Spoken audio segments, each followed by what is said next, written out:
we'll have the Pledge of Allegiance led by our Council President, Malcolm C. Please stand.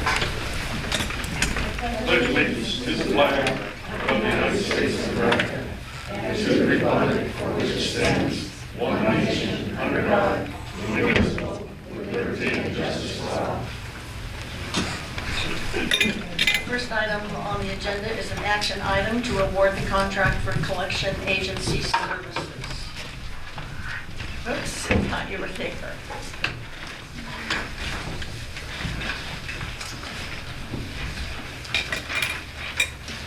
So we did a request for proposals. It's been many, many years since we did a request for proposals and did a new solicitation for our collection services. We did an RFP and we got 4 responses, and staff recommend the awarding of the contract to Professional Credit Services. Okay, do I have any questions from anybody? 17.5% is normal? Yes, Okay. that was the best rate of the, Of the proposals? Okay. by quite a bit. And the references were, when we checked references, and their references are really good. Governments are very happy with their service. Okay. Do I hear a motion? Motion to accept all proposals and award contract to Professional Credit Services. Sure. I have one question. Dan, Yes. when we're making these motions and we're accepting all proposals, we have not seen them. So is it possible that we can either take that out of the motion and/or if we could have copies of the proposals? Sure. The acceptance of the proposal is a technical matter. There's sort of technical specs that we do. Right. So staff do that as a gatekeeping function before we review those. Well, we normally get, We can take them out. I'm not sure why that got put in this motion. We do it with certain kinds of bids, Yeah. Oh, I know that. but generally not with RFPs like this. Okay. but don't we usually make it into 2 motions? One motion to accept the proposals and then the next motion to award? Yes, with bids we normally do. We don't need to do that now. Yes, all right, do I hear a second? Brian, I'll second it. I'll third It's it. moved by Madeline, seconded by Brian, and that we accept proposals and award the contract to Professional Credit Service. All in favor? Unanimous. Is Jeff on there? He is on here. Okay, then can we see him? He's not showing his picture for them yet. And how are we going Is to he on know who mute? votes? I'm gonna ask him. Yes, I'm in favor. Okay, thank you. Are you going to keep him unmuted, Jude? Yes. Thank you. Okay, the next item is Resolution 23-07, allowing recreational vehicles as temporary housing. And I'm guessing that there are some people in the audience who want to talk about this. So, and we let you speak for 3 minutes, so I don't know, somebody named Nancy? Should we have the staff report first, Madam Mayor? Oh, sure, I'm sorry. It's pretty quick anyway, and I figured that's why everyone was here, so I'll just give you a brief overview. So back in February, we looked at the City of Springfield's guidelines that they put together. This was a program they came up with. And we looked to see if it was something that might work here in Bandon. We do frequently get requests. June, as the city recorder, fields those requests for RV permits, and currently our code allows you to get one month residential permit in a calendar year. We do know that there are some people who can't find housing in Bandon and are living in those RVs. Probably permanently over the summer. Kristen and I drove around looking at RVs in town. It's hard to tell if people are living in them or not, but we did send out a letter to almost 50 people letting them know of our policy here, and that if they are living in the RV right now, they need to stop living in it. So this seemed like an opportunity, especially as the summer months. We see more businesses requiring more employees. We may need more people to be working at our businesses. This is a way for the city council to do a temporary like non-enforcement act of our code. And then we put together some guidelines for you that people would still have to follow. It's not a free-for-all. So those guidelines generally are that RVs are not permitted on vacant lots. They have to be roadworthy. All personal items have to be kept away from view. Property owners cannot charge rent, but may ask RV occupants to contribute towards utilities. And then we would allow 1 RV per single family dwelling. The RV must be parked in the same sort of compliance that we require now. So certain setbacks from buildings and fences, so you're kind of kept away from those. Still no connections to the city's sanitary sewer system, so they'd have to go off-site to dump, and that no portable toilets would be allowed. And that the RV can be provided with electricity via an extension cord, no generators, and that they have to provide garbage service to the RV occupant. So, do you have any questions? I do. Where were the 50, give me a general idea where these 50 were located? All over. I mean, we see them. I mean, a yeah. street, 101, private property, vacant Oh, lots? sorry. All on private properties. There are folks, Independent. yeah, who have RVs, and they could be. Our code allows without a permit. You can have like a residential visit of just a week. So we don't know. They may be just having someone stay at Or their you home. don't know, you just... We know sent out a that- letter letting people know what the rules were, just in case they didn't know. We did see some things that weren't permitted, so we kind of pointed those out. But yeah, all on private property. Thank you. Yep. Anybody else have any questions before we open it up? Okay, now, somebody named Nancy. Okay, do you want to come up here to the front?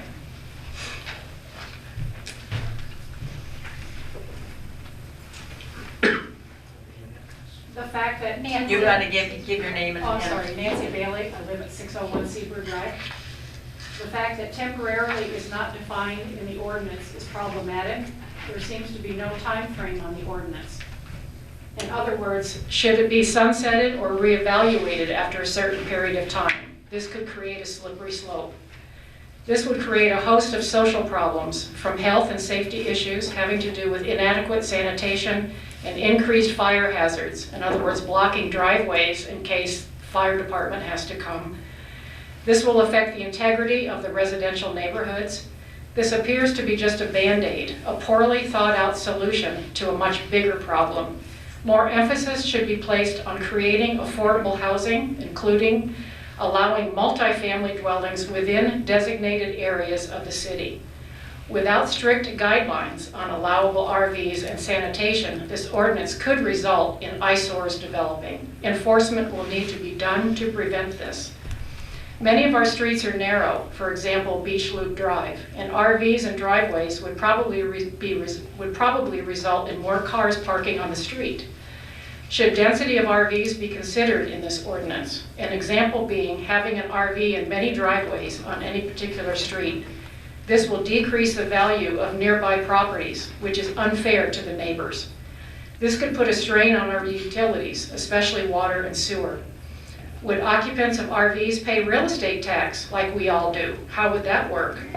What image will Bandon project to tourists visiting our area? In closing, the guidelines stipulated in the exhibit will be ineffective without adequate enforcement. Does the city of Bandon have the capability, as in staffing, to enforce these guidelines? Thank you. Thank you, Nancy. I guess somebody named Mike.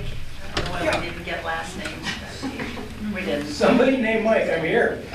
Give your name and full My name. name's Mike Malloy, I live at 820 Seabird Drive. Similarly to what the previous speaker just talked on, I have some concerns about this. Again, the definition of temporary, I don't see it in what I read that was provided.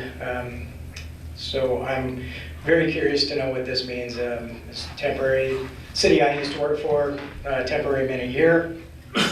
Currently, we allow 30 days, so on and so forth. So I think that that's really, really important. To go along with temporary, does that mean you can stay at one for a temporary period and then go to another residence and stay? I was thinking that what was stated in the paperwork that I read, that many of these people are families. That might be something that, if this is going to be considered, that should be required, so that we don't have me inviting 30 friends over. Something to consider. So definition of temporary, and also criteria, who can stay? Can it just be someone off the streets? How is that enforced? How do we know? Maximum number of occupants. My past career, I was very concerned with safety. RVs are not meant to be lived in. As a matter of fact, if you look at the standards, they recommend you do not live in them because of the wall coverings and the like. Are we taking on something that maybe we shouldn't as a city, allowing this and calling it a domicile? Again, I'm not smart enough to know the answer to that, but that is a consideration. Nowhere in the paperwork that I read was there any mention of water. Where are they getting it? It says you can hook up an electrical cord. And then that brings me to infrastructure. We're already in dire need of water. We can't afford groundwater. We can't afford storage, so on and so forth. And now we're bringing on, without adding infrastructure, without adding any cost measures, if you will, recovery measures, we're using more water. I know we're not going to get an increase of 60,000 people in their RV, but it is something I think we need to consider strongly. Another big one in my book, Seabird Drive has become it's a freeway now, as you all know. Our police department has set out a traffic control measure a couple of times, and speeds in front of my house are oftentimes 50, easily. Again, coming back to, adding more people, what's going to happen to trips per day? Who enforces this? We're barely able in this small city to keep up with enforcement of things that we already have on our plate. I just worry about our departments and how we're going to enforce that. More importantly than the enforcement, quality of life. The reason we picked up everything and moved here is quality of life. I'm really not interested in seeing my dream of quality of life go down to remedy this problem, which I recognize is a problem nationwide, but I don't want to own it. If you park RVs on lots, be it on a driveway or otherwise, if it meets the setback requirements and the like, that's going to potentially result in a lot of off-street parking. It was mentioned by our previous speaker that we have some very narrow streets. Where are these cars going to go? Going back to my earlier statement about how many people are allowed in there, are we going to allow 6 people in a 1970 Winnebago? And if so, where do those cars go? Additionally, safety. Hotels don't allow 6 people in, so are we on a slippery slope with that as well? You have 10 seconds. 10 seconds, my God, speed up, Irishman. Burden on infrastructure, is there an impact on schools? Do we take these people in as residents? Do we have a maximum capacity like we do on VRBOs? And does this resolution sunset after we bring more housing to the city? And I guess I'll quit there at 10 seconds. Thank you. Okay, next, Claudine.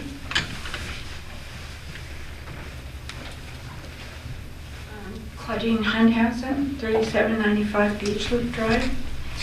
I got up at 6:30 to make my little list, and I was glad that some of the things that I was concerned about were brought up by our 2 previous speakers. As well as my name and address for the record, I'd like to add a few details in case anyone is wondering about my qualifications to speak to this issue. I've sold real estate in Vermont. I had a broker's license in Wisconsin for 15 years. I sold my own properties in Seattle and my parents' home in Arizona. I worked in management for both multifamily housing and commercial office space in Wisconsin, and I'm a graduate of the National Appraisal Institute. I served on the Bandon City Council for 12 years and attended as many classes as possible for training and education at the League of Oregon Cities conferences for 10 years. If anything, I've learned to ask important questions. So here are a few. Where are the minutes of recent Planning Commission meetings? I find no evidence of discussion or study regarding this topic, which most certainly is a land use issue. I looked through Bandon's municipal code for provisions for emergencies. I find no evidence of discussion or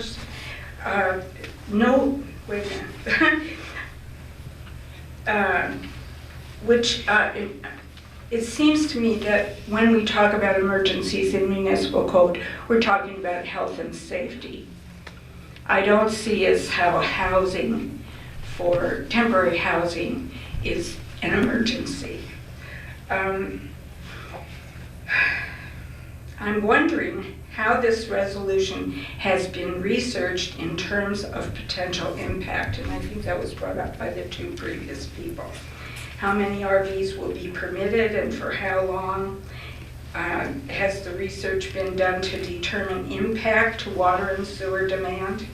Folks who are building homes contribute to systems development and are required to pay to add their homes to the municipal grid.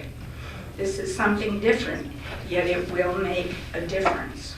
Will there be any size or condition requirements? What's to prevent the use of a dilapidated RV that is left behind when someone is finished using it? I think the city has had some experience with that in the past, and it cost us $7,000 to clean up a couple of lots where people had pulled in and lived in RVs.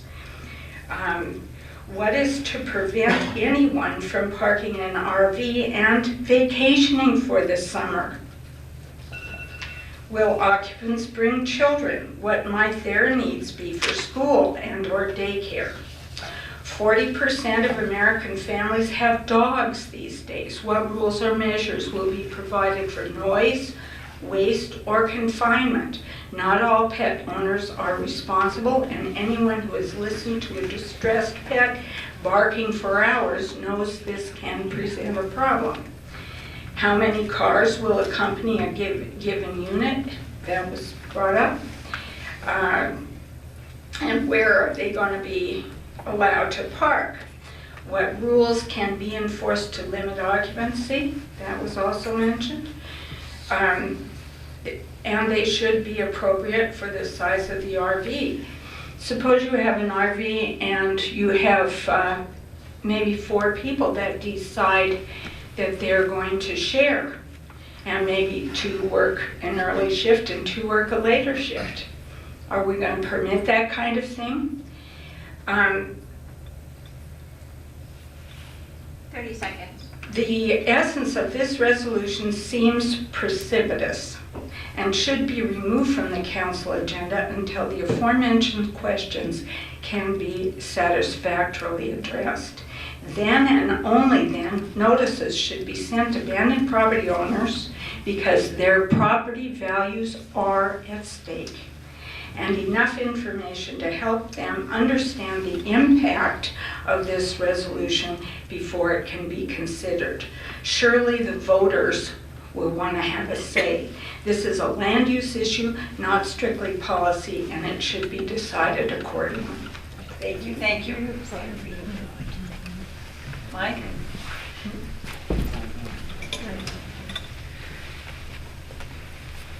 Thank you. Mike Clausen, 1455 Pelican Place, Bandon.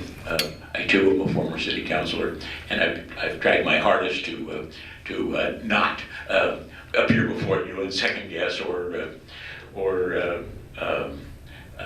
spread my opinions too much. But this one has rang some bells with me, and I talked to somebody on the planning commission to see how it was vetted, and they hadn't seen the thing, so that just left red flags waving. But in particular, the nature of this, I happen to think it's a good idea, and God, we got to do something to do this. But because it's what it is, it seems like it should have, a sunset on it, a 6-month deal, a year deal, whatever you thought was appropriate, because it should be evaluated along the way, and I think there's certainly going to be some problems. There always is. So what? Mostly those things can be handled, and maybe all of these things can be handled. But for an emergency measure to go in and not have a sunset on it, concerns me greatly. And generally, I'm in favor of this, and we can work things through. But boy, would I like to see a 6-month or a year termination on it. And if it's been working, it'll be very easy to get it renewed. If it's not working, it might be hard to get it thrown out. Sunsets take away a problem. I hope you'll consider that. Thank you very much. Thank you, Mike. Thanks, Mike. Next. Hi, I'm Mike Posada. I live at 2664 Cascare Avenue, and I appreciate the time here. I can definitely understand, I'm sure everybody else can understand the need for temporary housing, but there may be a lot of unintended consequences to something so broadly worded. First thing I think of is the covenants, codes, and restrictions that already exist in all the subdivisions. Are these subdivisions part of this idea? Well, then that, civil agreement that everybody entered into as they bought in their subdivision, after carefully studying those restrictions, do their rights then get thrown out? Just a question. And I just have one thing about enforcement. I'm wondering how the city would enforce a really poorly framed RV situation that gets worse and worse. And I won't belabor the point, but we're in the middle of a serious code violation that Richard's worked very hard on for 6 months, but there's still no resolution. I mean, we're talking about a loose pit bull, garbage strewn everywhere, no garbage service. And we've tried in the best we can to do it all through the channels, and I know Richard's working really hard on this, but 6 months later, there's no resolution. So what happens when this junk RV is sitting on a property and there's no one to enforce the rules that are put into place? Because that's been my experience, and I just think it's really tough when you introduce something that has really broad guardrails. You're going to have 95% of the people absolutely following the rules, doing really good. You're going to have about 5% of the people doing nothing like that and really wrecking it for the rest of us. And that's been my experience. I thought I was safe moving to a subdivision that had covenants, codes, restrictions.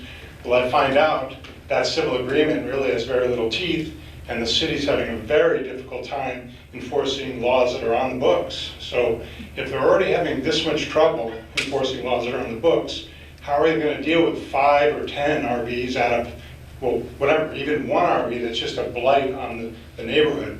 It's just a hard road, and everybody understands the need for affordable housing. But this may need some study, some careful criteria. I mean, think of all the things that we do when we ask for a building permit. We go through a really rigorous process with the city. Maybe they need a pretty rigorous process for this, including even a bond. Maybe these people should bond this so that if there's a problem, there's some recourse here, because right now my understanding is the city and the code officer, Richard, is taxed. He's trying his hardest, but he really has a hard time doing this kind of work. Thank you very much for your time. Can I ask where your neighborhood is? Where's I live on 2664 Cascara. I know, but I don't know where. That whole neighborhood has been, I'll let Richard detail the problem at Franklin Well, Avenue. I will want to know about that later. Ocean Trails. Ocean Terrace Phase 4. Okay. It has covenants, codes, and restriction. There is one property in that neighborhood. I won't belabor the point. Richard's well aware of it. He's been doing a great job, but it still has no reconciliation, and our neighbors are even scared to walk by that house. And it's, We will be looking into that. Yes, absolutely. Thank you very much. yeah, thank you. Thank you for bringing it to our attention. And we are going to ask, we probably will ask a few questions about this, some of the things that have been brought up. Yeah. That's all right. Now, does anybody else want to address this? Yes. Be sure and give your name and address. Hi everyone, I'm Charlotte Carver. I live at 370 Delaware Avenue Southeast, Bandon. I also work for the South Coast Regional Early Learning Hub. We're the early learning hub that serves Coos, Curry, and coastal Douglas counties. So we advocate for services that benefit the young children and families in our region. I did want to bring some data today to help understand the issue here in Bandon. You're all aware, I'm sure, that we have a housing and homelessness crisis in this county, but it also is here in Bandon.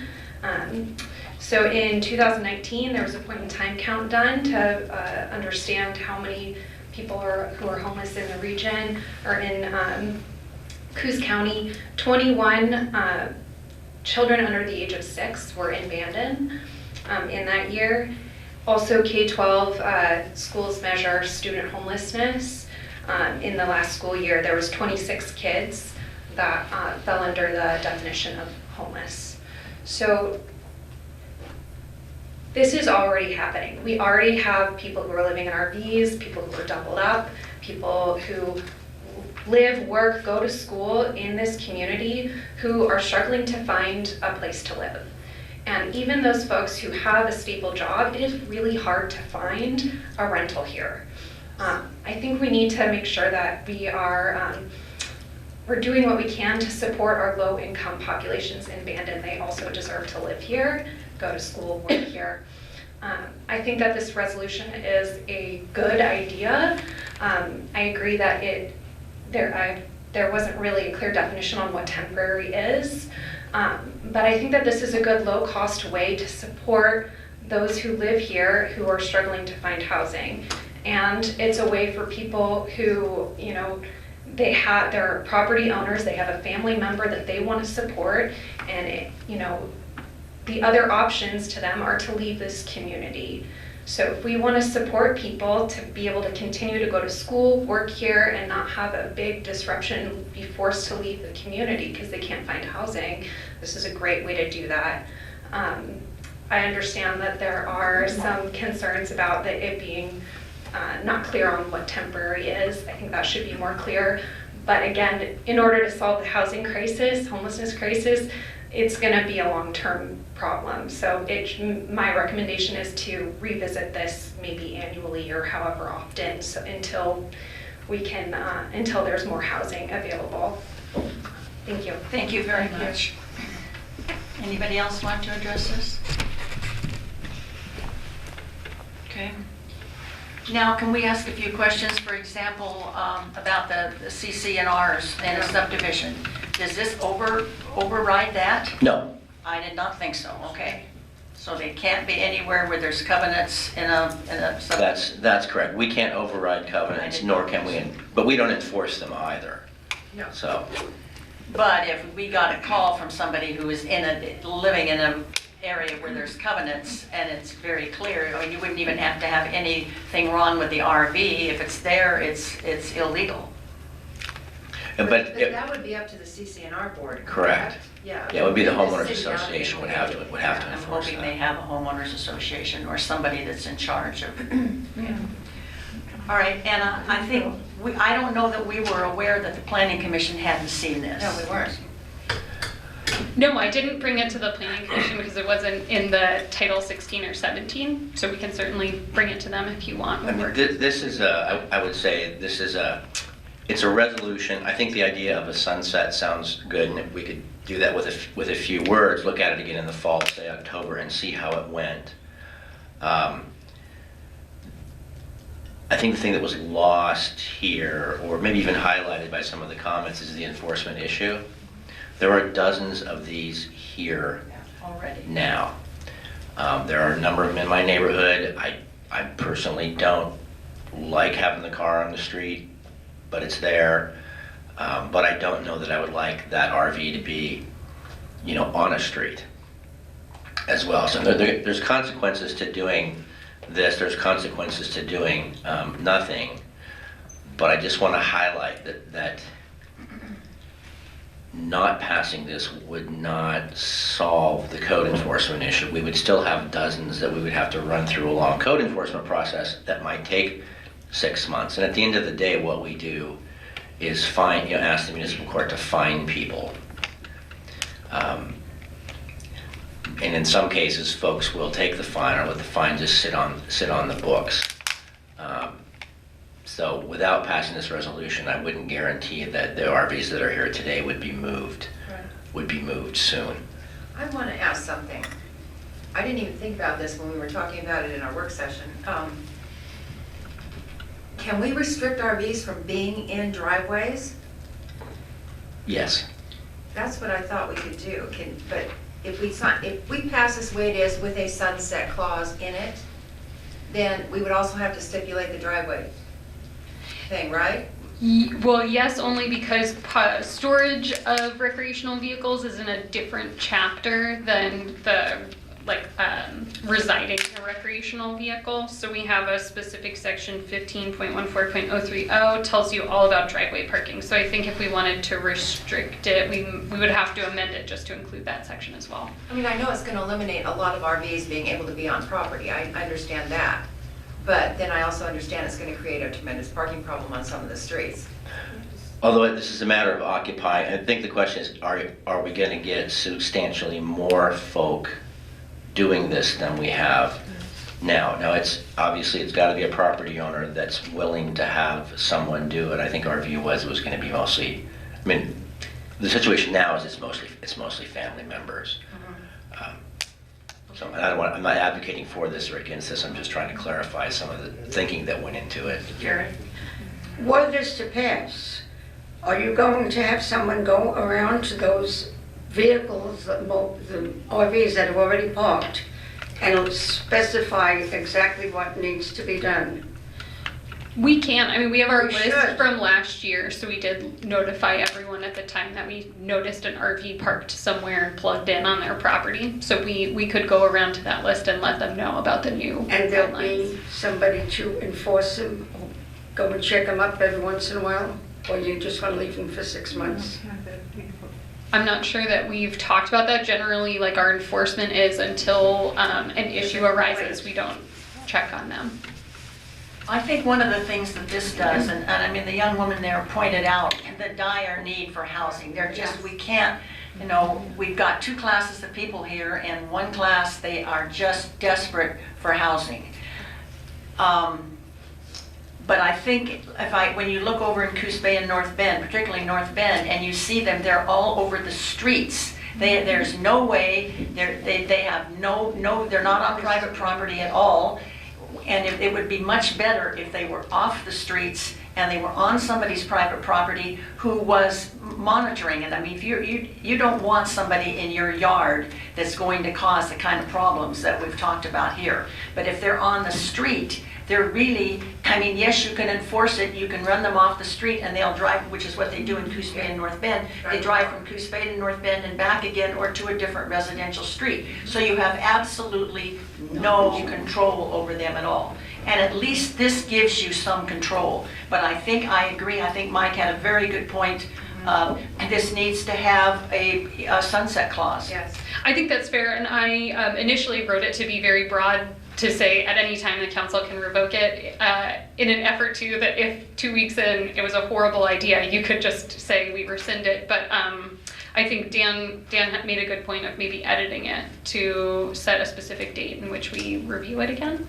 The other thing we put in was the ability to add restrictions. In other words, if there's something that we've missed here, I mean, they do have to be roadworthy, drivable, and licensed, which does differentiate these from many of those that you see in Coos Bay Yes, and exactly. North Bend. You can't keep stuff outside. You can't be on a vacant lot. You know, property owners can't charge rent, so it's not going to be an income-making people. But there's no way to promise that there won't be folks that create problems in neighborhoods. And if the problems are such that we could add restrictions to this, then the resolution just delegates that to the city manager to say, oh, yeah, we didn't think about that. So anyway, it's, all I really wanted to point out is there are dozens of them. There are dozens of them now. Now, they all are going to be self-contained, so gentleman that brought up, or somebody brought up the taxing of the sewer system, that wouldn't tax, because it's the only dump place we have around here is Bullard's, right? As far as I Yes. know, yeah. So it wouldn't tax our system at all.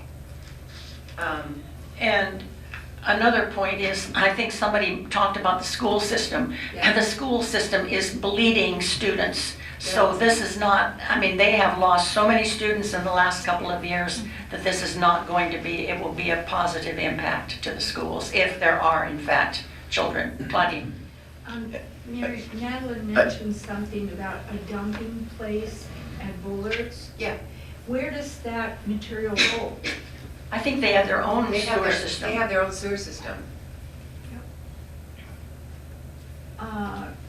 And where does that sewer system empty? You know what, Claudine, I don't know, because that would be under the Isn't that state. something we should know? It probably runs through a drain field. Yeah. The one thing about this being a resolution is, and defining temporary is, if the problems that some folks think may happen because of this, in other words, if we attract a whole bunch more people because of this, if all of a sudden it's a bigger problem than it is today, Right. council will be well within its rights at the very next meeting, or to call a special meeting and say, we're repealing this resolution, we're back into enforcement mode. We tried it, it didn't work, it created additional problems for the neighborhood. That's the reason that you do this kind of non-enforcement thing rather than running through and doing an ordinance or anything else. This is just, I think you can say, we'll revisit it in October, no matter what, but if something happens in June, you guys can repeal this immediately. Wait. You want to let him talk? Well, I have a question.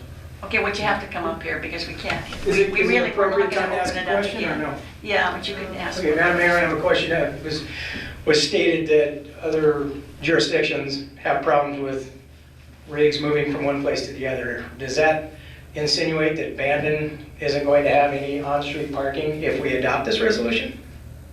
So far, I don't know that we have any illegal, them not parking on streets, do we? No.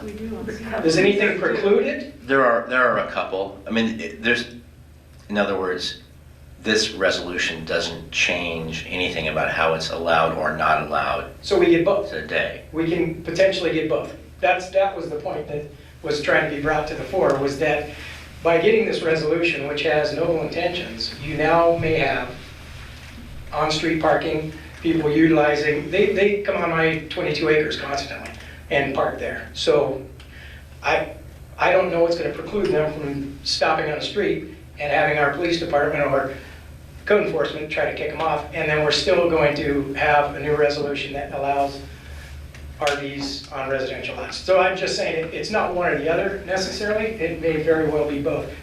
And my statement wasn't about the sewer, it was about the water. Nowhere in what I read was the water address.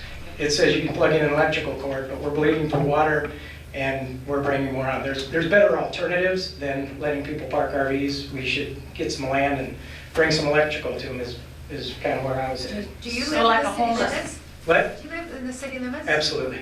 22 acres, wow. Okay, thank you. So we could put Maybe not a time City is. for this to sunset, or at least, Yeah, would it go into the resolution or? Have the language right here. instead of the word temporary, which I can understand. Sure, yeah. If you, I was just asking Dan if it should go into the resolution itself. Yeah, a date in which we review or that it sunsets. In the last sentence, you would change the word on the third line, the fourth line, the council says currently the council may review this at any time. You could change to say the council shall review this resolution in October 2023 to determine if it should remain in effect. Shall review it or before? Well, right, you can, you may review it at any time. We don't need to say that, you just have that power. This just says that you shall review it in October, so we can have another discussion with the community. If folks haven't come forward, this will give them a chance to come forward and say, oh, by the way, this didn't work in my neighborhood. This Right. caused this problem or that problem. So, Yeah, because shall means we will do it. yeah, we'll do it in October. Why don't we just say will instead of shall? That's more definite. All right, will. So all right, so we would add So that what are we in. changing? What paragraph? Last paragraph, fourth line, beginning guidelines in Exhibit A. That sentence that starts with the council. Shall. The council shall review this resolution, cross out the words at any time, and add in October 2023 to determine if it should remain in effect.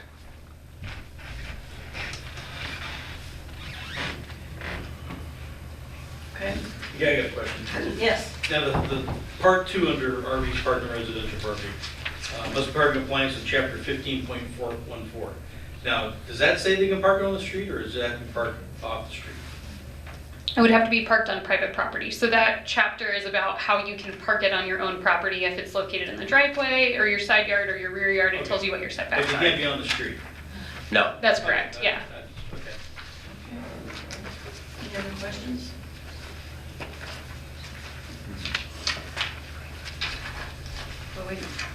So we're gonna let them park in driveways?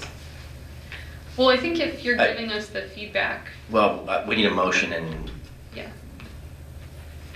To, well, I'm assuming that's where we are. That's where we are at this point. So, Okay. so we're letting them park in driveways. I mean, currently unoccupied RVs in driveways? Well, she's We saying did it's that. part of the resolution because right now it says you have to park by the standards of 15.14, which says you can park them in driveways. Right. So I think she's asking that. I think that's up to you guys. That's already, so that's already in the code. This only affects if it's occupied or, right. this comes into play if it's We can change it at any occupied. time too. so. Well, we get to change the ordinance would require an ordinance. We can change this resolution at any time, yeah. Or the guideline. Okay, before we vote or get a motion, Yeah. Dennis, you have a question? Yeah. Dennis Thomason, 1157 8th Street Northeast. I have a question. Have we considered what this will do to like housing values? Like if I get a neighbor that has one in their yard and somebody comes to look at my house that's for sale, is that gonna, the price of my house gonna be worth less? So, thanks. Well, I guess my comment to that would be, probably they're gonna have, a lot of people have RVs, and the only way sometimes whether you can tell whether they're rented or not, or whether somebody's living in it, I don't like the word rented, is if there's an electric cord going to it. I've got an electric cord to mine and nobody's living in it. Well, that's what I mean, but if somebody drives by and sees the electric cord, they're gonna say, oh, somebody's living there, but you're doing it to keep it warm. Well, So, yeah. or whatever. Right. Okay, Madam Mayor, I have a comment online. It says, has anyone checked to see if Fuller's Beach State Park can handle the extra sewage? That's a good point too. What extra sewage? when the People RVs go to dumping. dump. But they charge for it. I mean, they do it for everybody in the summertime. Yeah, they do it. Yeah, I They mean, do there it are people summer all the traveling down time. the coast and they'll stop and dump wherever they can. There's no fee to dump. Oh, there isn't? It's suggested that you make a donation if Oh. you're not camping there. Oh, okay, But there's no actual fee. So it doesn't even cost people, okay. okay. All right. All right. I do want to tell you people that there was a lot of angst about this on the council. Yes. But there's also a lot of angst about people, and I hear them from people every day, who can't afford the $1,400 to $1,600 a month rent, even if a house was available, and oftentimes they aren't. So sometimes you bite the bullet and do what you think is the right thing to do, and that's when we came up with this. And please, if you have a problem in the future, contact us. Tell us what your problems are. Yeah, and We can come- revisit this Exactly, anytime. and come to the council. I didn't know there was a loose pit bull, and Yeah, I didn't either. I'd really like to know about those things. And Yeah. if you're not getting, if we're overburdened, come to the council and, we're not supposed to let anybody talk more than once. Yeah. But anyway, that's always an alternative. We need to know these things, except particularly loose, mean dogs in the neighborhood are something that we take very seriously. And we're very easy to find. We're on the website. Both our emails and our phone numbers are on the website. Come and visit us. Can I ask a question? Yeah, Go ahead. come up here. Before we make a motion, we'll allow somebody that hasn't spoken to ask the question. I'm Catherine Driscoll, 3780 Beach Slope. And all I keep hearing is that you say, we want to know what's going on, but I feel like I didn't know what was going on. I had a neighbor call me and tell me that this was going to be happening, and I'm sure there's a lot of other residents here in Bandon that know absolutely nothing about this. And I feel like it comes down to money. I think people, I printed out the whole sheet of your agenda and, your guidelines, and it basically says family members. But I heard you talking that you want to have people for workers. I know there's no housing for them, but those two are different topics. Is it going to be family members, or is it going to be people coming to work in Bandon and they need housing? And then are you going to really let them live for free in the RV? Well, that's up to the property owner. I mean, the property Well, owner. why would you have an RV in your property if you're not going to get anything out of it?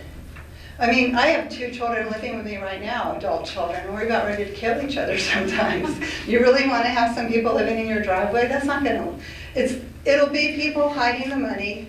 You'll say that you can't charge rent, but how are you going to enforce that? I heard over here that there were 50 RVs that you don't know who lives in them or not, and then you only get to enforce the laws that you want to?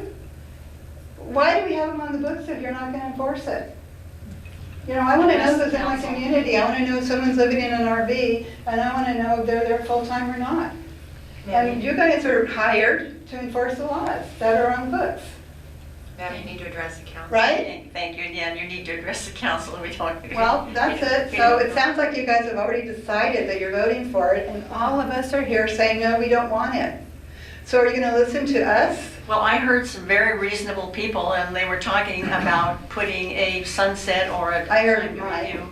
just Mike. It's the only one that said sunset. And then I heard too. from the young woman back there who spoke on the behalf of the problem. So, it's just, But the majority of us here, you wanna raise your hand if you're all right, for? come on. Can we do that? We appreciate it, thank you. Thank you. I don't know, she didn't give. Catherine, are you in the city or the county area? Huh? Miss Driscoll, Catherine's in the city. is it, you in the city area? I got my home here, I've been here 32 years. Okay, all right, we're not I'm in gonna the argue city back of and Bandon. forth. Okay, we've, We've accepted the comments from someone in favor of this who is not a resident of Bandon well, and representing I live in people Bandon. who may Are you not. homeowner? She lives here, Yes, Claudine. I Claudine, live she in lives Bandon. here. I said my address like everybody else at the start. all right, you guys, All right, let's not have a, close the question and answer period. okay. All right. Make a motion to approve Resolution 2307 with corrections or with, how do you want me to state that? Amended, With the changes as As presented amended? today. Okay. Allowing recreational vehicles as temporary housing. so, It's been moved and seconded that we approve Resolution 23-07 with the changes which will allow recreational vehicles as temporary housing. And All I those in definitely, favor? Jeff? Jeff? Aye. All right, thank you. Let the record show the motion has been approved by And I unanimous. definitely want to revisit that one.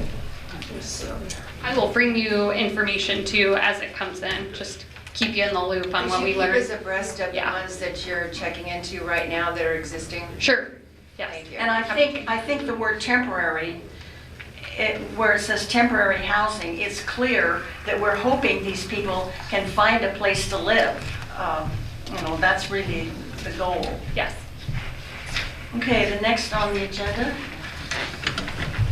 is revising the facade improvement loan grant program. Dan or Dana? Yes. So after, Thank you, Michael. well, I'll wait for everyone to clear out.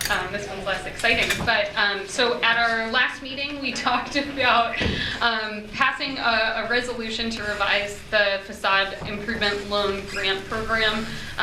We had initially asked to go from 50% to 70% of that forgivable portion of the loan. I think Madeline asked the question last time about urban renewal or how much money we have set aside for these things. So in looking back, there are two districts. There's District 1, which is the Old Town area, and it's funded by urban renewal. Which is has more money coming into it each year, and then District 2 is any other commercial property that's located in the C2 general commercial or LI areas along Highway 101 and Fillmore and 11th Street Southeast, and that was funded through community development block grant, so it's much more finite sort of resource. And my understanding is that was started as just a trial program. And I don't think in my time here we've gotten any requests for facade improvement loan grants in District 2, though it's possible and probable that it happened before me. So I brought you the resolution here today, but I also would encourage you to talk through or discuss whether or not you want this program to apply to both districts or just Urban Renewal 1, or if you want to set a cap as far as how many we might do in a year or how much we might budget for it. Well, I do know, Dana, that we do have one that's been completed on Baltimore and. Oh, yeah. Yes, there you go. That is one. Yes, that is one. Yes. which one is that? Membership. Mhm. Yeah. Oh, yeah. I think we should have both districts. I do too. Okay. Why limit it just to Old Town when 101 gets plenty of traffic and plenty of visuals? I agree. So I think we should have it all areas that are qualified. Anybody else? That's the way I wrote the resolution, Yeah, so right. I'm glad you agree, but I wanted Right. to bring it to you just knowing that No, I- there wasn't a sort of renewable resource there. Right. So it may need to, if the community development block grant runs out, then we'd have to find somewhere else where that money comes from, general fund. How many businesses are in that little area? Well, it's every bit, you talking about District 2? Yeah. It would be every business that's along Highway 101, Fillmore, or 11th Street Southeast. Wow, that's quite a few. Yeah, for sure, so. If they take advantage of it, though. Mm-hmm. Well, yeah, but There have been, since I've been here, there haven't been any. I don't think it's gonna cause a rush on. no, there No. won't be. I mean, some of those are well-maintained. Mm-hmm. Well, as part of, if you pass this resolution, I do know that the Greater Bandon Association is interested in doing a bunch of outreach to businesses to let them know that this opportunity is available. Not that, again, I think we'd get a rush on it because it ultimately still requires someone to. Sure, they have to put up their own money too. Mhm, Yeah. I make a motion to approve Resolution 2308, revising the facade improvement loan grant program. Second. Been moved by Josh, seconded by Chris, that we approve Resolution 2308, revising the facade improvement loan grant program. All in favor? Jeff? Aye. Thanks, Jeff. Okay, let the record show it passed unanimously. Great, thank you.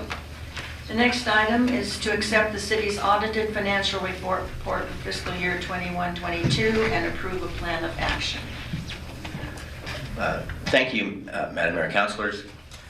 We got our audit in February of 2023. They noted one significant deficiency, what they determined as a significant deficiency, and it has to deal with how we account for expenditures and revenue at the year-end transition. They believe that we were not doing it correctly. This is something that no auditor has ever. I was just going to ask that question. No auditor has ever said this in the period of our whole. But I think that when you hire a new auditing firm, they're going to find something that they disagree with the former firm about.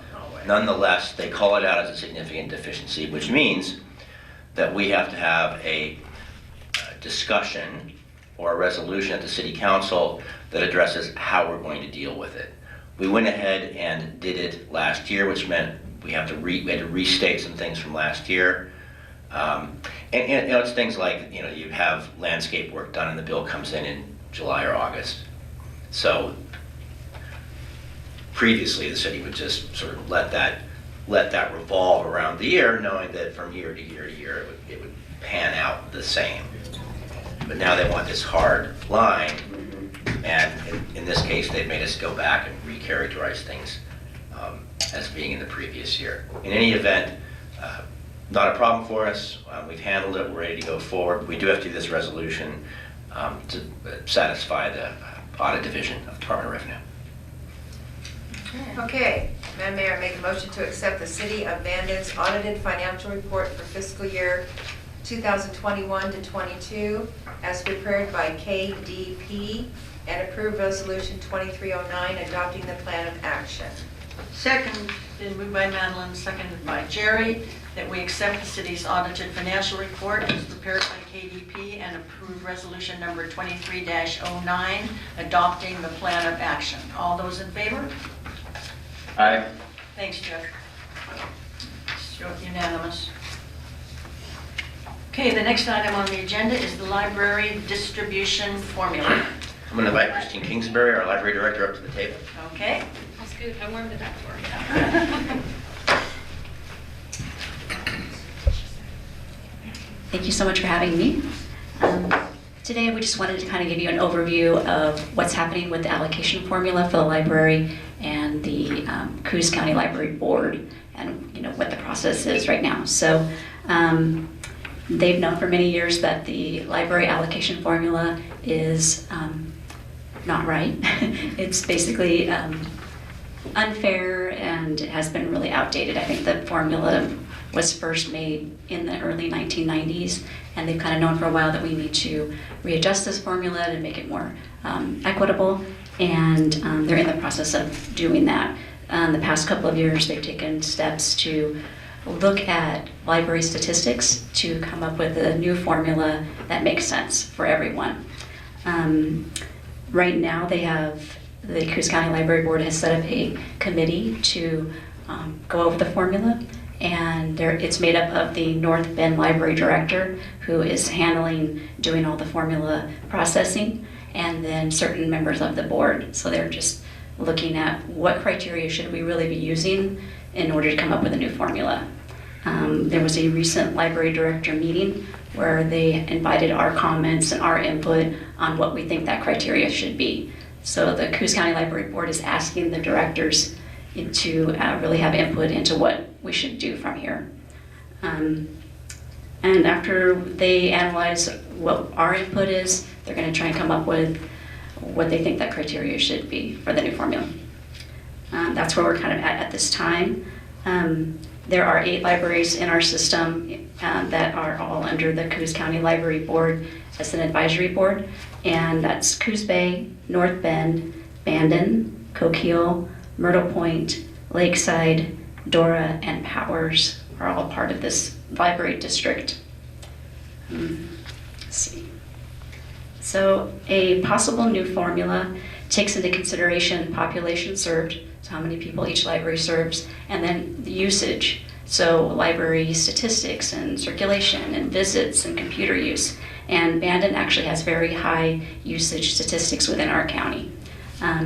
So they're looking at, how do we create a formula that has the population served and then usage in there, and then there's also been a proposition to include a baseline, which would be a base for the small libraries, Dora and Powers, to have a set number to help them keep an operation.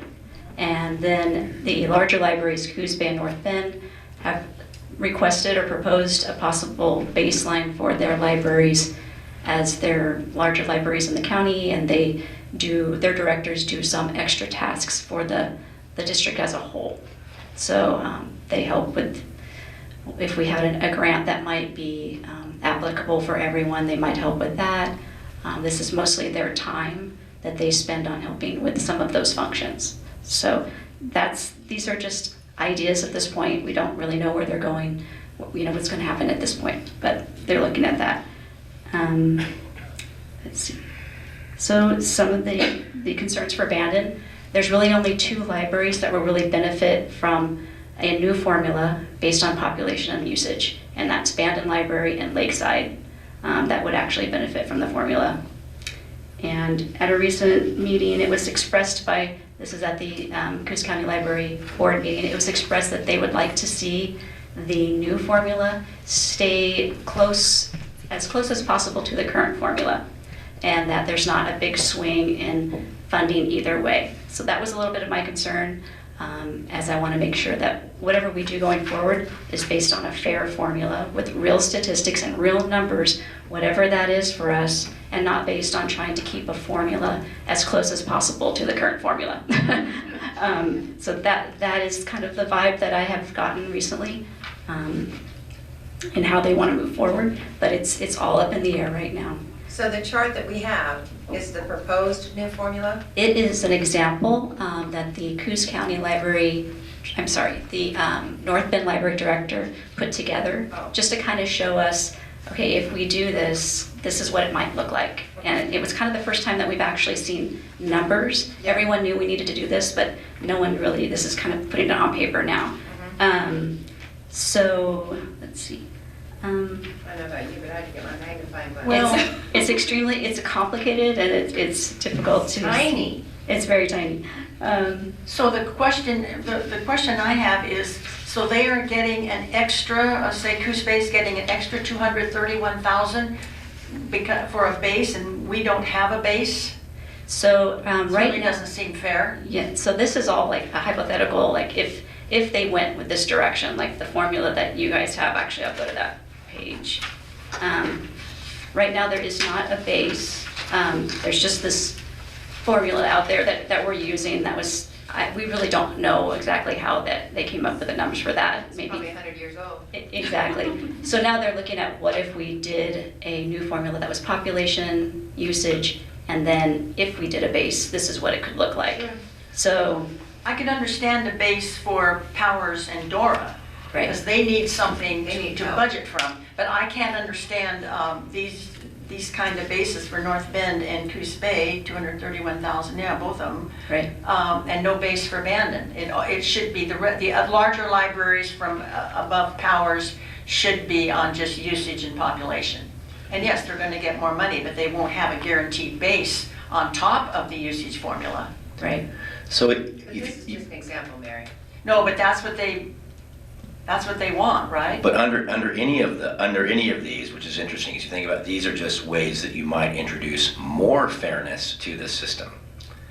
Not even that these would make it completely fair. There are other things, North Bend and Coos Bay have got to have security guards that, fortunately we don't have to have. Those are other factors that come in. But if you look at the chart here with the various formulas that actually include real data, Bandon would receive $54,000 to $98,000 more dollars a year.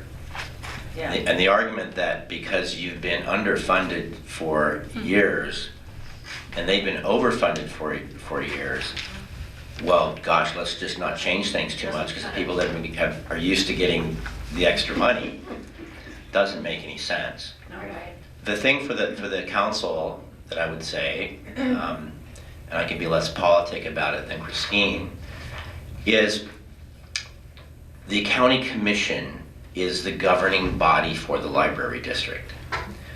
I don't believe that they know that they are.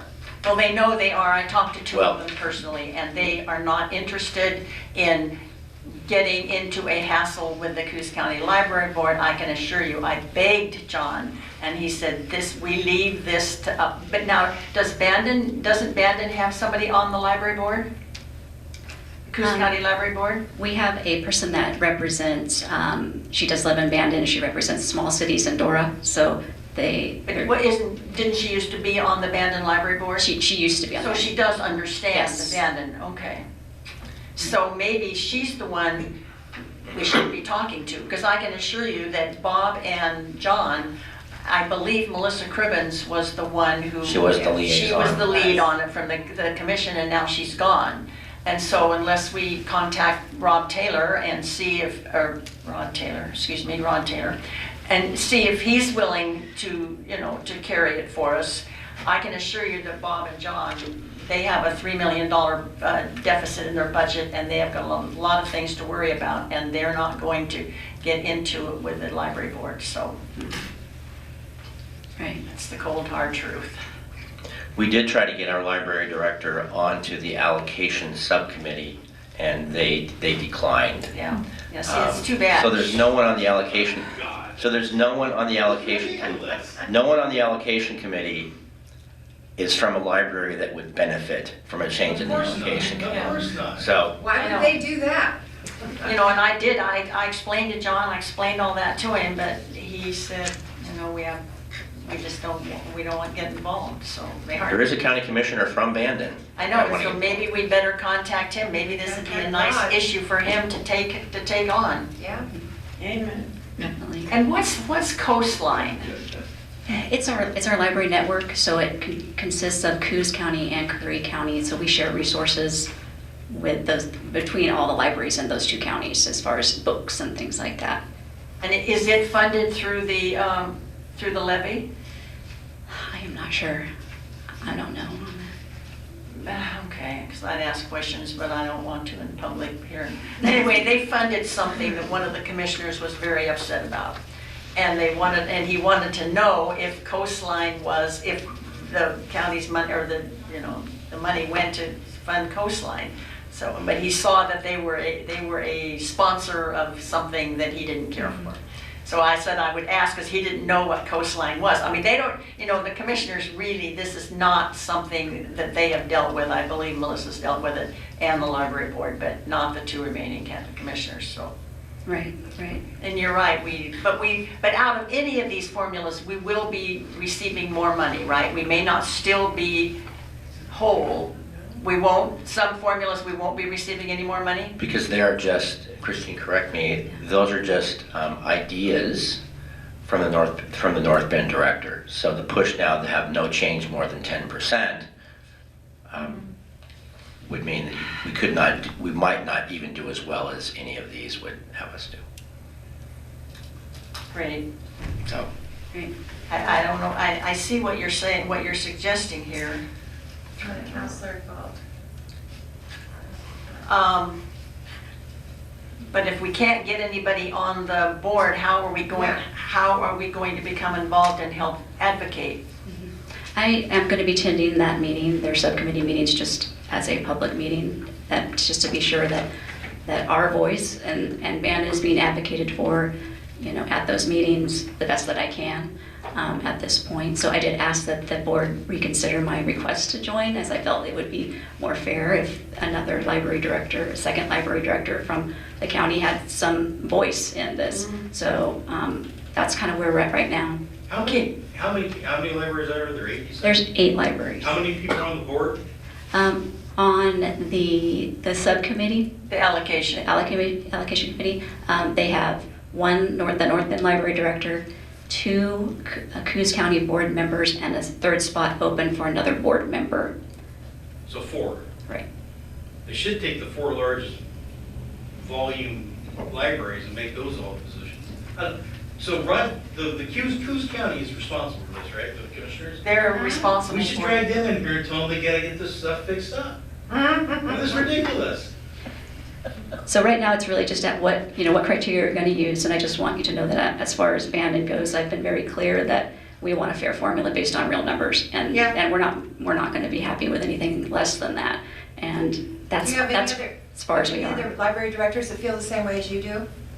The only other library that would really benefit from this would be Lakeside, and I haven't had a chance to really get together with that library director. We do have a meeting next week to kind of get her. And they must be pretty small. They are. They're probably smaller than we are. Oh, yeah. Oh, yeah, Definitely. way smaller. Right. So we're kind of like the in-between. We've got Lakeside, Powers, and Dora, then we've got Bandon, then we've got North Bend and Coos Bay. Right. So we're kind of like in the middle. What about Coquille? How do they? Oh, yeah, They get more than Coquille we and do. Point. Yeah, actually, their allocation formula, current formula, it's actually in your packet. They actually get more than we do. They get more than we do. Yeah, I saw Though that. their population served is less, Yeah. and their usage is less. So is there a recourse? Is there somebody that you can appeal to, like the Board of Commissioners? I wonder, I'll bet you that there's some kind of an appeal process set up there, and it might be that they would have to hear this. We're going to go up and try to find I did a public records request for the Beginning of- original ballot measure from Right. 1992. I'm going to go pick it up today in Thank this you. meeting. Good idea, we'll see because what I it says. think. Good idea. Yeah. Yeah. There may be, and then they would have to get involved. Sorry, my friends, but. Okay, so we can revisit this then, because you're going to pick up the original? Yes, this is just a discussion item. We want to Okay. bring you Okay. up to speed. Thank you, Christine. Thank you so much. Christine. She's doing a great job. Good job. advocating for us. Everybody likes you. Thank you. I'm happy to be here. Very good reports. Thank you so much. Okay, the next item on the agenda is select recruitment services for City of Bandon, City of. And We did an RFP. You can see the results on the cover sheet. yeah, I don't know how much time you guys have had to go through them.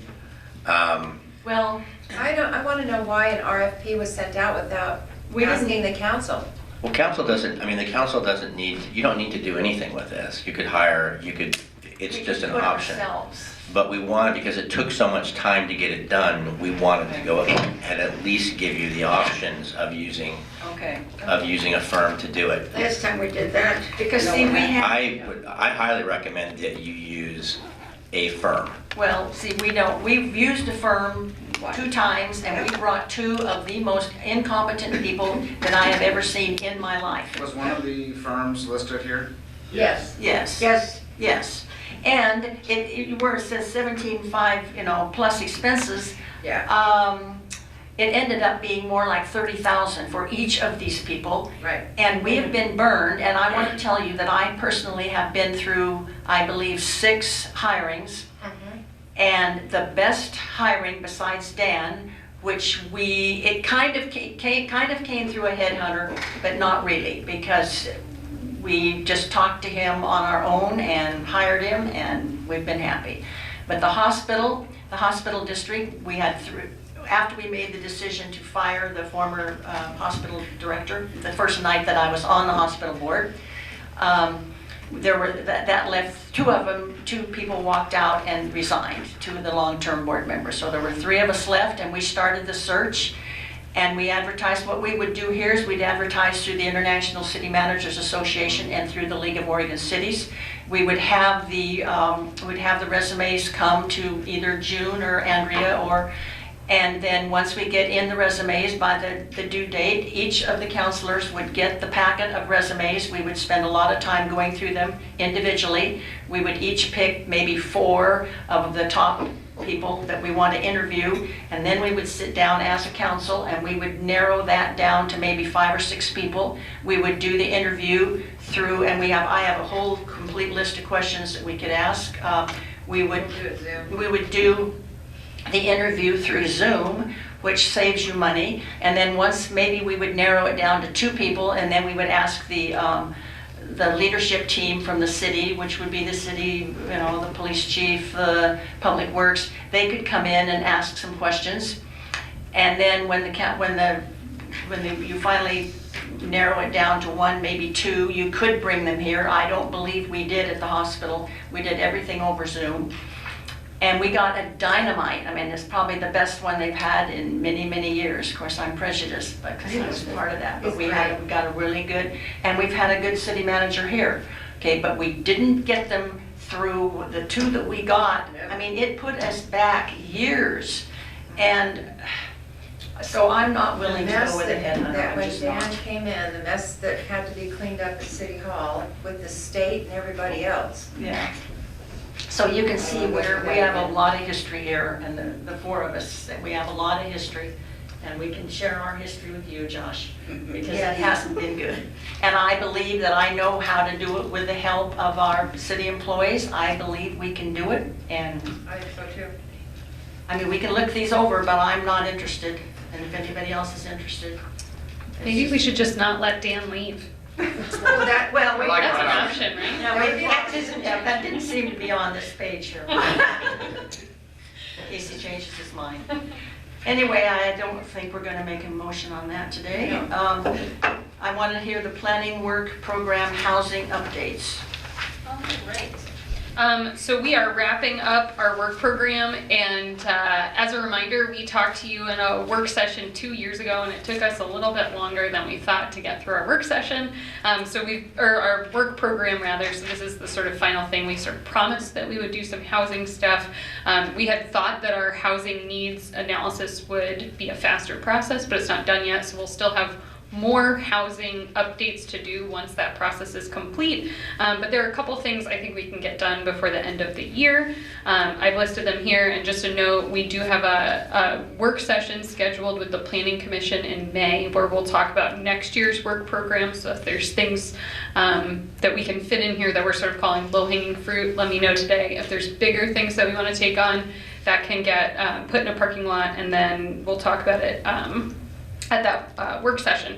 So here are some of the ideas that we've come up with, specifically around accessory dwelling units. We've talked about allowing a larger accessory dwelling unit. So right now we allow 650 square feet or 40% of the primary dwelling square footage, whichever is smaller.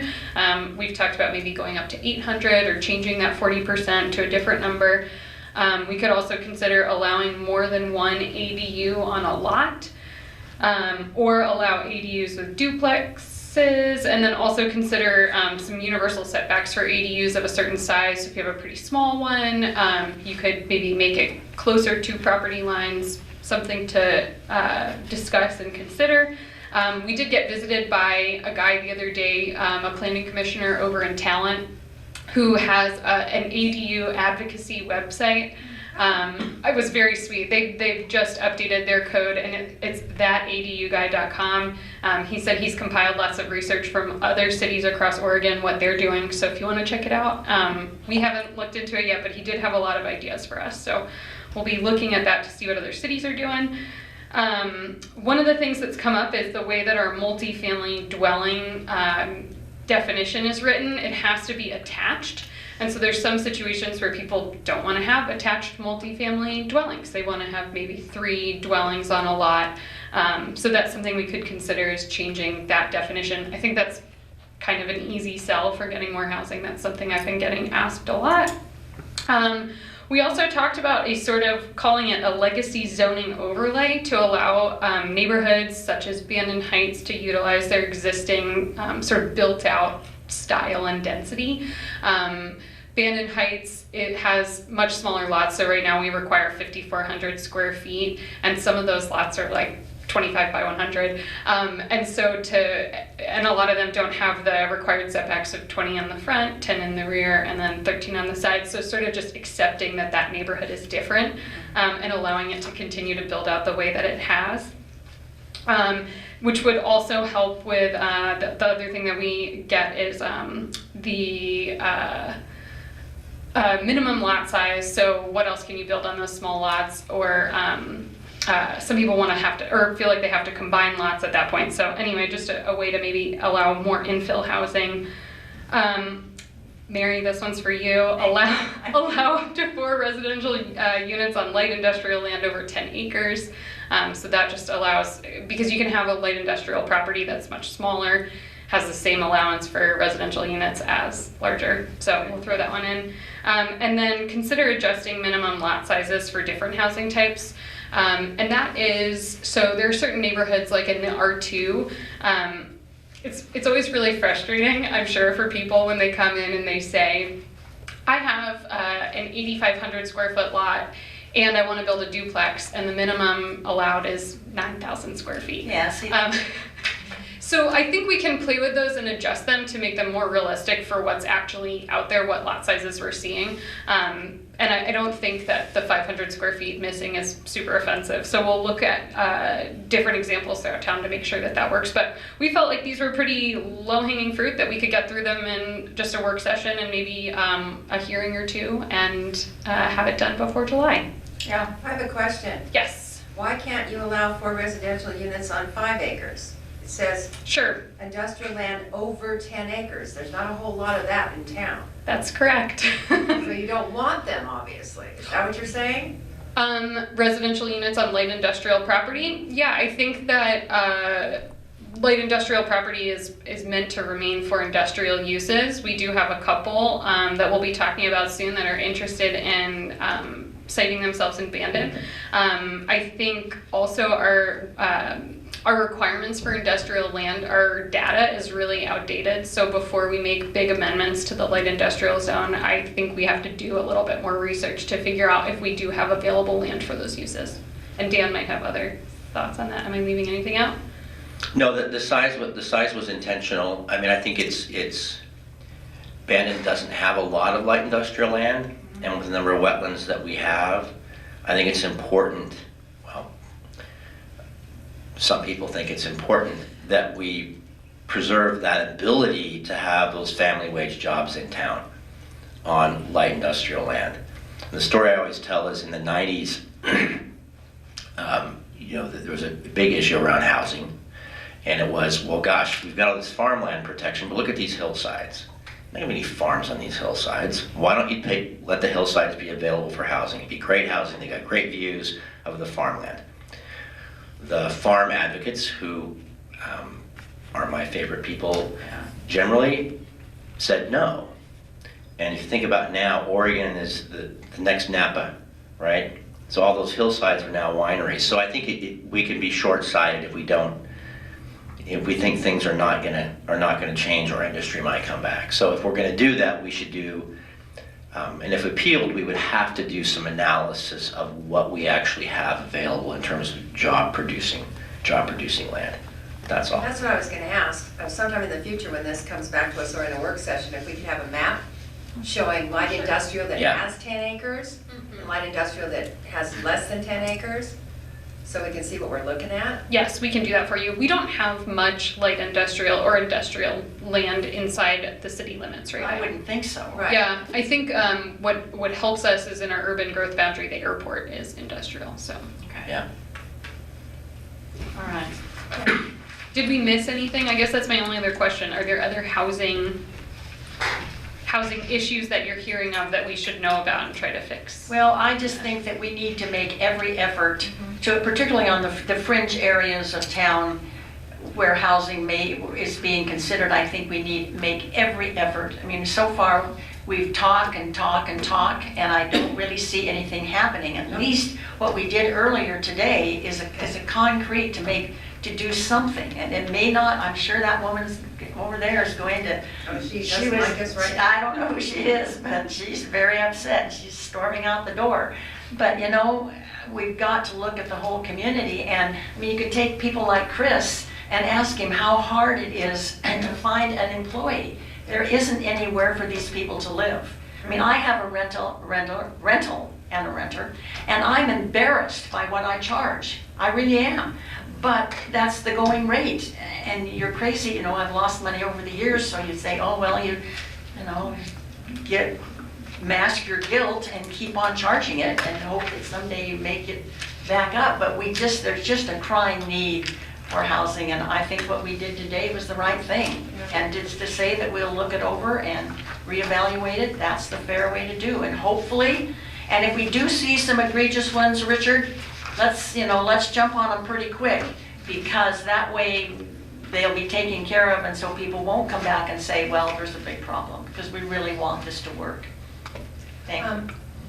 When you're doing setback adjustments on footage and stuff, do you consult Lanny? Let's see, I don't know that we've made changes to setbacks other than for steps, which I don't think affect him, but I can certainly bring him into the conversation. I usually talk with Dim, who talks with Lanny if there's any issues. Oh, well, yeah. I'm just asking that because I come from Huntington Beach, California, and they divided lots, and the fire department, they didn't listen to them, and we have 3-foot setbacks. They can't even get a hose and a ladder to fight a fire. So that's why I ask about setbacks all the time. It's a good question. I will make a note of it. Okay. Okay, All right, so on we to have the next. Just a ballpark figure, how many ADUs do we have right now? Well, it's hard to know exactly. I can tell you that last year, I think we approved 8 new accessory dwelling units. I would say there's probably quite a few illegal ADUs out there that are from before, you know, and I think previous years we probably did just a couple, maybe 2 or 3. So newly approved, I would say less than 20, but however, there may be some that are our land use program and some that, and I know of illegal ones out there, so hard to know. But we are getting quite a bit of interest on the ADU SDC grant, so hopefully getting our first application in soon, and we'll keep you posted on that one. Good. We've also got the county looking at at 2 different sets of pre-approved plans. So hopefully we'll keep put pressure on them. We are finding that, construction costs are really just slowing down housing. We've had a couple of projects. The 48-unit apartment project is shelved. Another project that we've talked about is probably shelved. The good news is this project with the school district's going extraordinarily well. Good. We've got, we're getting what's called the Alta survey done. It's a very detailed look at what's on the property in terms of easements. We pulled title reports. We're having geotechnical work done to see if you can do multi-story there. And we've got 2 consultants, a team of two guys that have probably between them done $30,000 to $40,000 of 30 to 40,000 units of housing, mostly workforce and affordable housing in the state of Oregon. They were the guys that were hired by the state to help with the replacement housing from the fire.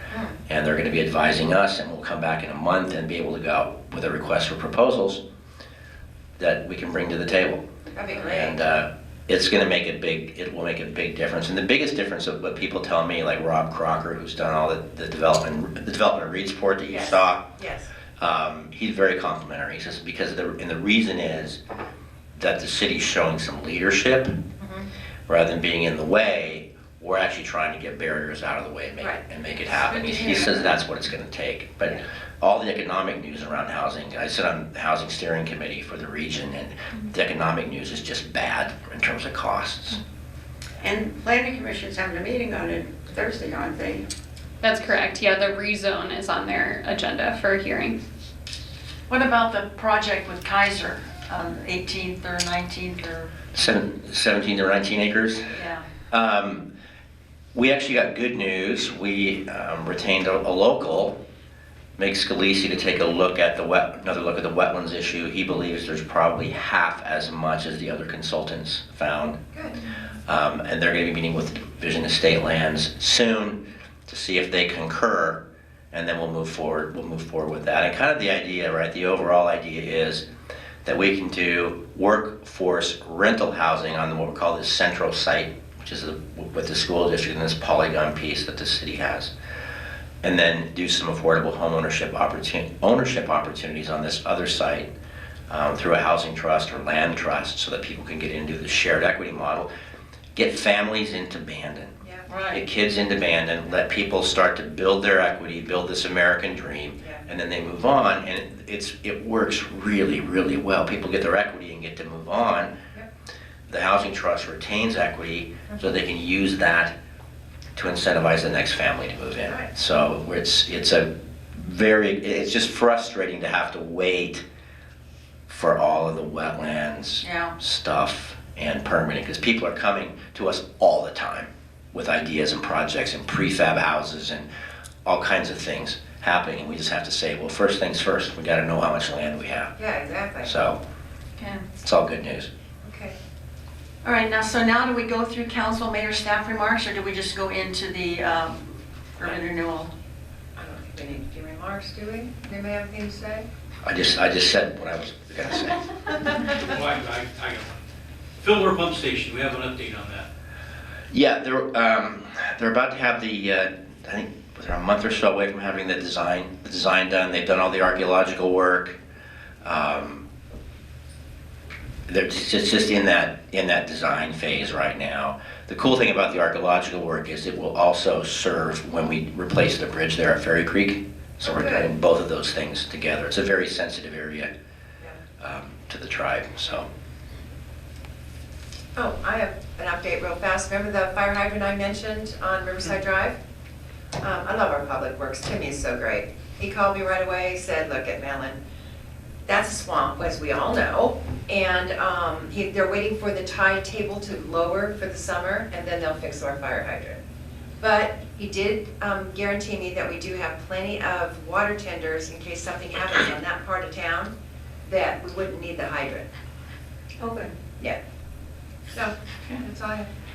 Yeah, I'm really sad to see, and it's been happening for a long time. I've been over here over 40 years, but we're becoming a city of haves and have-nots. Yes. Yeah. And I hate to see us devolve into a situation where, well, I don't want this guy living next to me, and it's like, where are these people? I felt like saying something, but the service sector in this community is really hurting. Yes. Chris can tell you, anybody can tell you that nobody wants to work.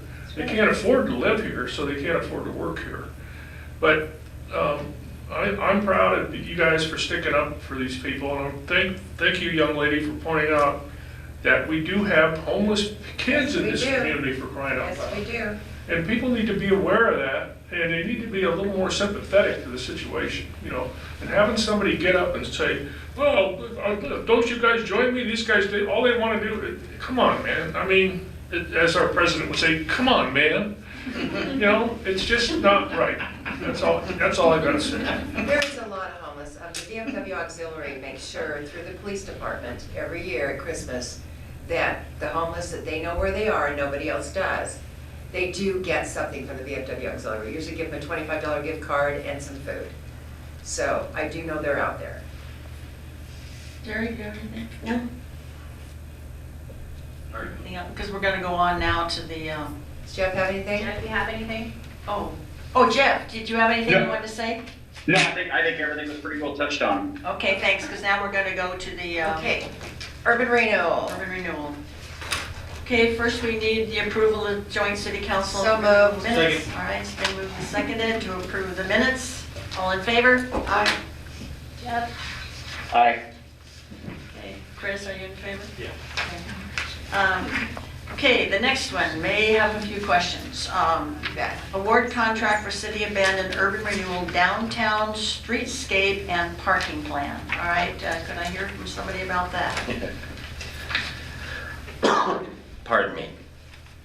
So, having looked at what's been happening in a number of other jurisdictions around the state, and looking at talking with the chamber and other folks about issues in Old Town, looking particularly at what the city of Coquille recently did with its streetscape, we thought, well, let's see how much it would cost. Let's get an RFP out to see if we can get some folks to come in and help us just take a look at Old Town, look at circulation, look at potentially colors, street furniture, benches, the layout of the sidewalks, and just see what might come up. We did a proposal, request for proposals. We got a great proposal in.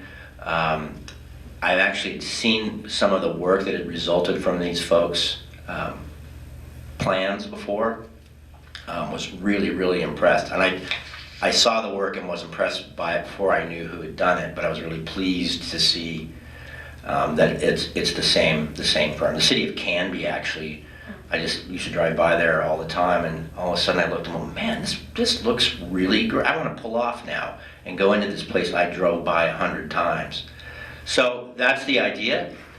We've got like $1.2 million in urban renewal. This is a $60,000 contract, I believe. They'll come in, do public outreach. Again, very talented. Loved their, people were happy with their process and just loved what had come out of it. So that's the proposal. Well, I have some questions. Now, is now the time? Yes, it is. Okay. I got my armor on and You we're ready to better. go. Okay, first of all, we get one page. You want us to award a contract to people we've never heard of. We're not even quite sure what this greenscape stuff is. We have no examples for. You don't have the proposal with you. The proposal was not attached. No, I know, but I mean, this is what we No, have. you're asking us. No, it was not. This is all we have. Oh, okay. And you're asking us to approve it, spend $60,000 when, well, first right off the top, who's on the selection committee and who appointed them?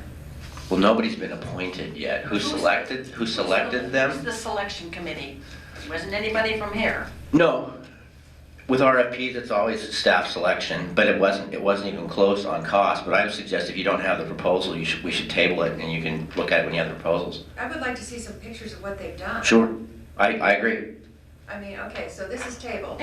Wait, Motion to table. Wait, I got one question Okay. for you. The total cost of the $66,000, is that just for a plan, or is that for everything to be done? That's for the plan, for the outreach and the plan. It's the public involvement piece is the expensive piece. Yeah. This was actually low cost for this kind of stuff. Yeah, because didn't we just drop about 100 grand on light fixtures in Old Town? Probably, yeah. And I mean, the one here says evaluation of existing lighting fixtures. Well, if the evaluation comes in to get rid of them, we just throw 100 grand out the window. No, those are just bullet points from the RFP. Just table this. We'll get you the stuff, get you a better idea. I would also encourage any of you to just Google Coquille Streetscape Project and see what they've done. Okay. Maybe the group of us ought to take a walk someday and go around town and see what we'd like changed. Well, some of the biggest problems down there are buildings in private ownership that no Yeah. amount of, We can't do nothing we anything. can do, Mm-hmm. unfortunately. And that's the We're majority of. not looking at you guys. No, we're not. No. We're just, we all know. But there are things that we can do to change the flow of traffic, to change the way things look. These public investments do spur private investment. That's proven. You could widen one side of the sidewalk on Second, so people could pass each way. The consultant who's, I guess Margaret left, with the chamber, she says, you walk into Old Town like you're walking into a store, right? How do you know where I find baked goods? How do I know where I find chocolate? How do I find places as I go? And it's been really, really amazing to just be involved in that conversation. So having a conversation around the public spaces, right? Seems to be a good, if we're going to move forward with spending the urban renewal money, that's what it's there for, to try to raise assessed value. It made some sense to just take a look at what we're going to do, so that you've got a set of proposals. Then, do we widen the sidewalk? Do we do concrete benches? Do we revise the color scheme?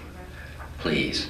Exactly. Well, yeah, and we could start with these awful cranberry colored benches that are all faded and Yeah. even the worst cranberry that's been bleached by sun doesn't look that bad. But we'll get you the proposal so you can kind of see what they've done.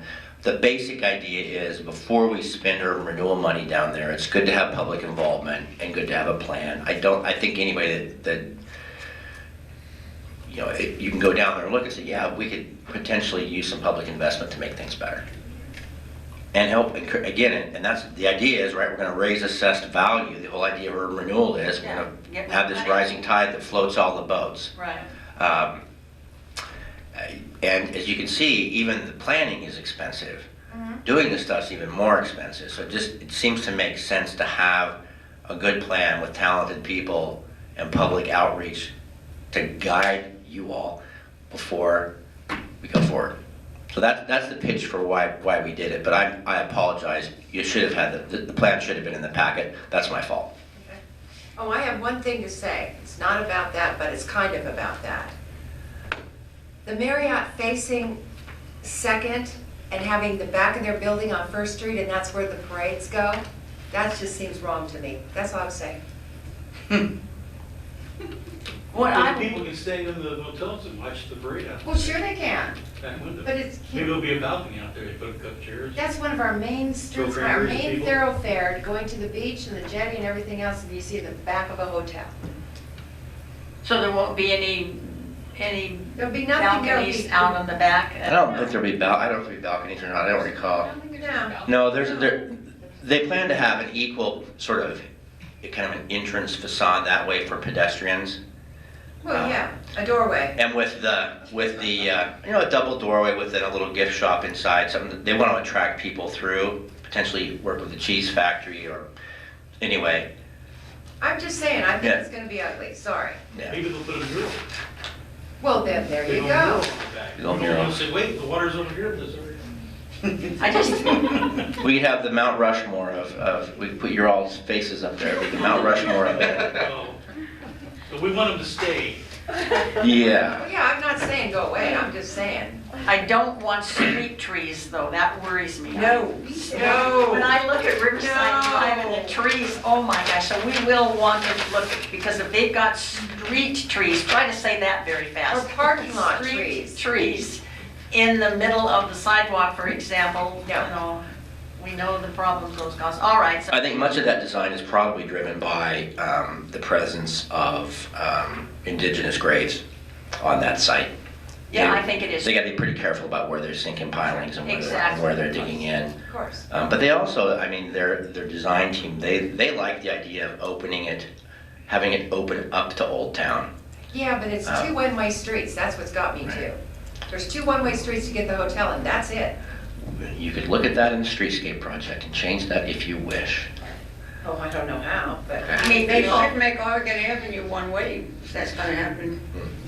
It's hard to get up good and down point, that's there. very dangerous. Yeah. Yeah, Oregon Avenue is, Yeah. it's bad. It'll be a right out only from the hotel, so that Oh, yeah. there'll be an exit there It and has go to be, down. yeah. Yeah. All All right. right, Coming out of the hotel parking lot, you would turn toward the water to the right. Coming out of the hotel Why is it gonna go to Oregon that? Avenue does. onto Oregon Avenue. Other side.